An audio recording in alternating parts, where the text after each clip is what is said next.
गोष्ट एका हुशार हत्तीची.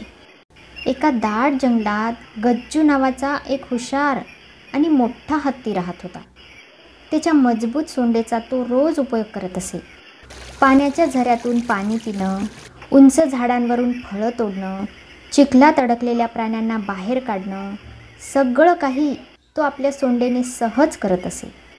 एके दिवशी जंगलात जोराचं वादळ आलं. वाऱ्याने झाडं डोलायला लागली, फांद्या मोडू लागल्या. गज्जू एका झाडाजवळून जात होता आणि अचानक एक मोठी वजनदार फांदी त्याच्या सोंडेवर पडली. गज्जू जोरात किंचाळला. त्याच्या सोंडेला जबर दुखापत झाली होती. त्याला सोंड हलवताही येत नव्हती आणि वेदना तर खूपच होत होत्या. त्यामुळे आता गज्जूला अन्न पाणी मिळवणं कठीण झालं. त्याचं हे दुःख पाहून त्याचे मित्र धावून आले. टोपी बंदर, छोटू ससा, गुलाब कासव आणि बब्बर वाघ. टोपी बंदरने तर लगेच उंच झाडावरून केळी आणि अंजीर तोडून गज्जूजवळ आणले. पण गज्जूला सोंडेचा वापर न करता ती फळं त्याला खाता येत नव्हती. मग छोटू सशाने एक युक्ती काढली. तो एका मोठ्या पानावर फळांचे छोटे छोटे तुकडे करून गज्जूच्या तोंडापर्यंत नेत असे. गज्जू शक्य तितक्या सावधपणे तोंड पुढे करून खाण्याचा प्रयत्न करू लागला आणि त्याला ते खाता आले. पण पाण्याचा प्रश्नही तितकाच मोठा होता. यावर गुलाब कासवाने एक युक्ती काढली.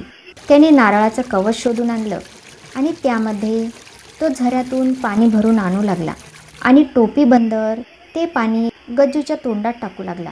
सगळे मिळून गज्जूची सेवा करत होते. जरी गज्जूच्या सोंडेला खूप वेदना होत होत्या, तरी मित्रांच्या प्रेमामुळे आणि मदतीमुळे त्याला खूप चांगले वाटत होते.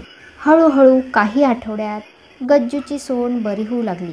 आता त्याने पुन्हा स्वतः फळं तोडून खायला सुरुवात केली आणि सोंडेच्या मदतीने पाणी प्यायला लागला. पण आता तो खूपच सावध झाला होता. एके दिवशी त्याने सगळ्यांना एकत्र जमवलं आणि तो म्हणाला, मित्रांनो, आपल्याकडं शक्ती असली तरी तिचा योग्य वापर आणि काळजी करणं फार गरजेचं आहे.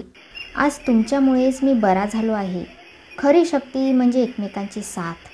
सगळ्यांच्या डोळ्यात आनंदाश्रू आले. यावरून आपल्याला शिकवण मिळते, आपली ताकद काही वेळा कमी होऊ शकते, पण मित्रांची साथ असेल तर कोणतीही अडचण पार करता येते. तर मित्रांनो, अशा प्रकारे ही गोष्ट इथेच संपली. अशाच प्रकारच्या मनोरंजक कथा ऐकण्यासाठी आमच्या चॅनलला सबस्क्राईब करायला विसरू नका. भेटूया पुढच्या कहाणीमध्ये. तोपर्यंत धन्यवाद.